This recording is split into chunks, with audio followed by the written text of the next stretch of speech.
So, what happens when everything you believe in, everything that holds your world together, just burns to the ground?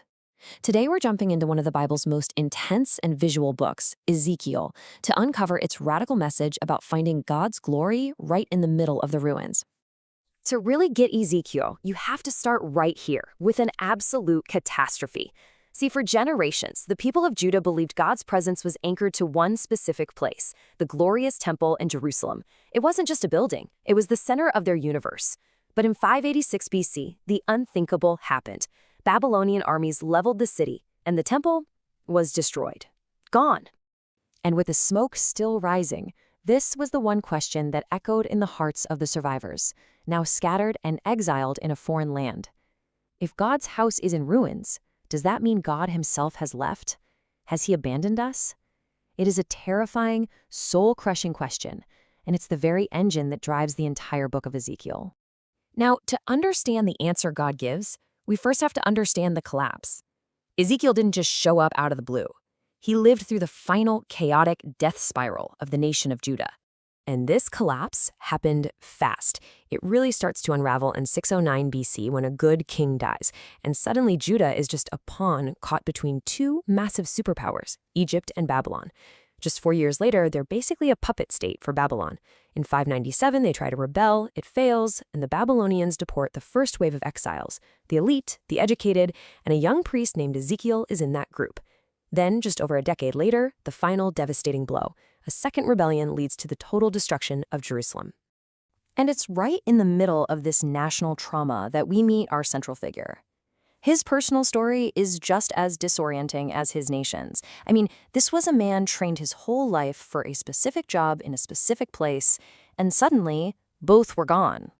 You see, Ezekiel was a priest. He would have spent his youth preparing for one thing, to begin serving in the temple on his 30th birthday. But instead of walking into the holy place in Jerusalem, at age 30, he finds himself a captive by a muddy river in Babylon.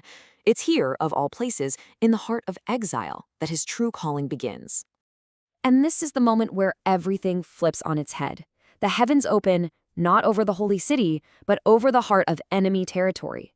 God's glory shows up in Babylon. This one vision just shatters every single expectation and completely sets the stage for the rest of the book.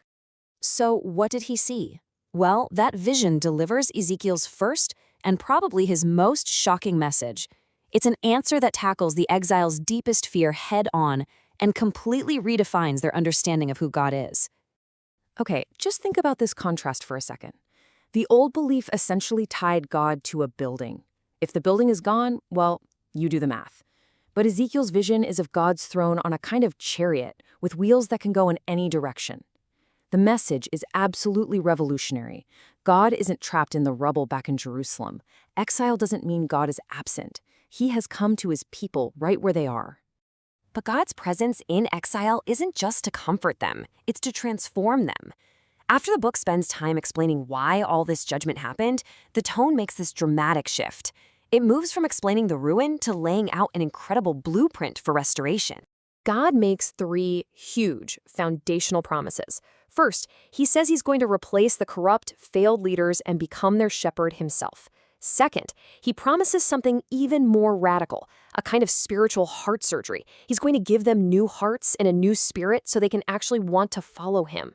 And finally, he promises to restore the entire nation. And this last promise is painted for us in one of the most famous visions in the entire Bible. Ezekiel sees a valley filled with dry, dead bones, a perfect, haunting picture of the exiled nation, dead, hopeless. But as he speaks God's word, you hear this rattling sound. The bones come together, they're covered with flesh, and breath comes into them. They live. It's the stunning vision of resurrection. God is promising to bring his people back from the graveyard of nations. You know, the book's very structure tells this story. You can see this journey from ruin to hope laid right out. That first big chunk, almost half the book, is focused on judgment. But then look at that final section. It's almost equal in size, and it is dedicated completely to hope, restoration, and the return of God's glory. The book itself takes you on the journey. So, why should we care about this ancient prophet and his strange visions today? Because the core message of Ezekiel speaks directly to anyone who has ever felt lost, displaced, or just spiritually dried up. So what can we take away from this? Well, Ezekiel's lasting message is that God's presence isn't confined by our circumstances, that going through hardship is not the same thing as being abandoned, and maybe most importantly, that God specializes in bringing life from death, which means that for anyone, restoration is always, always possible. The entire book, all 48 chapters, builds to this one final statement. It is the ultimate answer to the exile's terrifying question from the very beginning. The final vision isn't just about a new temple or a new city, but a new reality defined by one single truth. The name of the city will be Yahweh Shammah, which means simply, the Lord is there. That's the ultimate hope of Ezekiel.